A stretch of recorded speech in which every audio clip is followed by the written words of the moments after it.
तो दोस्तों आज की कहानी है दिल्ली में रहने वाली एक लड़की स्वाति की। स्वाति जो है दिल्ली में एक मूर्थल नाम की जगह है, वहाँ रहती है और वहाँ पे एक ढाबे पे जॉब करती है। तो आप लोग शायद जानते हो, शायद हो सकता है कोई ना भी जानता हो। मूर्थल जो जगह है ना, ढाबों के लिए बहुत फेमस है। वहाँ बड़े बड़े ढाबे हैं जो बहुत फेमस ढाबे हैं।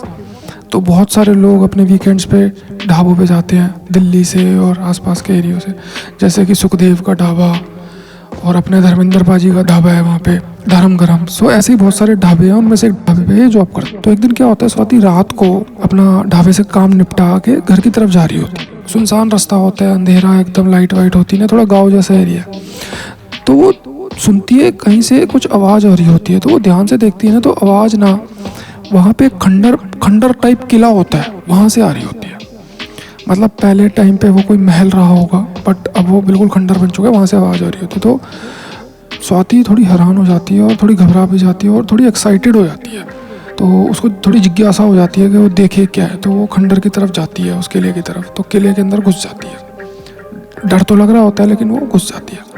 तो क्या होता है, लाइट भी नहीं होती, बिल्कुल अंधेरा। तो क्या होता है, अपने फ़ोन की टॉर्च चला लेती है। तो धीरे धीरे आगे बढ़ती है। तो ध्यान से देखती है तो उसको एक तिजोरी दिखती है एक कमरे के अंदर। तो वो तिजोरी के पास जाती है। तिजोरी खुली हुई होती है। तो भाई खुली हुई तिजोरी, स्वाति हैरान हो जाती है कि भाई ये क्या है। तो जैसे ही वो तिजोरी के अंदर देखती है ना, तो उसमें से एक डायरी निकालती है। तो डायरी के शुरू के पेजेस पे तो कुछ नहीं लिखा, लेकिन जब वो लास्ट पेज देखती है तो उस पर एक बात लिखी होती है। तो लास्ट पेज पे क्या लिखा होता है कि तू आज से अमीर हो जाएगी, तेरी सारी दिक्कतें ख़त्म हो जाएगी, तू खुश हो जाएगी, जा। तो जैसे ही वो पढ़ती है ना, वो डर जाती है। तो क्या होता है, स्वाति को ना एक आवाज़ सुनाई देती है। तो उसके पीछे से आ रही होती है। वो एकदम घूम कर देखती है तो एक आदमी खड़ा होता है और उसे घूर रहा होता है। तो रिया पूछती है कौन है तू, कौन है तू। तो रिया भी घबरा जाती है। तो वो आदमी ना कुछ नहीं बोलता, सिर्फ रिया को घूरता रहता है। तो क्या होता है, स्वाति ना अपने फ़ोन से पुलिस को फ़ोन करने की कोशिश करती है। तो भाई तो वो आदमी की ओर जाती है और पूछती है तुम कौन हो। तो वो क्या होता है, उसका फ़ोन स्विच ऑफ हो जाता है। तो वो आदमी की तरफ जाती है और थोड़ी हिम्मत इकट्ठी करके उससे पूछती है कौन है तू, क्या कर रहा है यहाँ पे। तो लेकिन आदमी कुछ नहीं कहता, आदमी से उसे घूरता रहता है। तो स्वाति को लगता है कि भाई डर तो लग रहा है, लेकिन स्वाति थोड़ी हिम्मत वाली होती है। तो स्वाति उसको बोलती है अरे क्यों हो रहा है, तेरे पागल है तू, बोल लेना कि क्यों खड़ा है यहाँ, तू क्या हो गया, तू मेरे पीछा कर रहा है, तो यो डंडे पड़वाऊंगा तेरे पुलिस से मैं।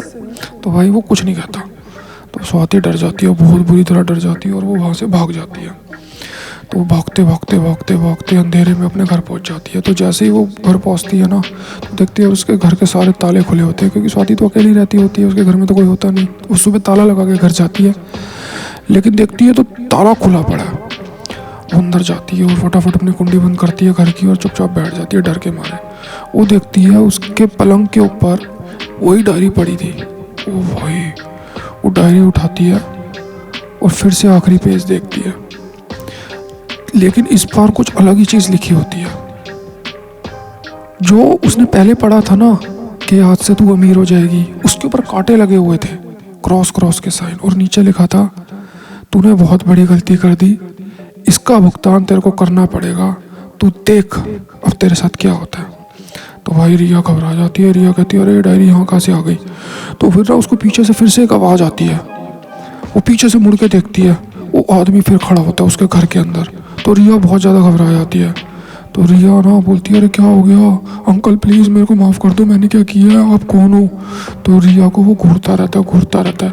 तो रिया कहती है मेरे को जाने दो। वो दरवाजे के पास खड़ा हो जाता है। रिया बहुत डर जाती है। रिया उससे माफ़ी मांगती है कि मैंने बहुत बड़ी गलती कर दी, मेरे को आपको ऐसे नहीं बोलना चाहिए था। तो लेकिन वो आदमी कुछ नहीं कहता। और थोड़ी देर बाद वो आदमी अपने आप रिया की आंखों के सामने गायब हो जाता है। और डायरी उसके सामने पड़ी होती है और वो डायरी के पीछे लिखा हुआ देखती है फिर से, अब तेरा बुरा वक्त शुरू हो चुका है, तू देख तूने बहुत बड़ी गलती कर दी। पूरी रात डरी सहमी बैठी रहती है। तो भाई आगे की कहानी ना यार मैं आपको अगले एपिसोड में सुनाऊंगा। तब तक के लिए भाई मिलते हैं, ख्याल रखो यार अपना।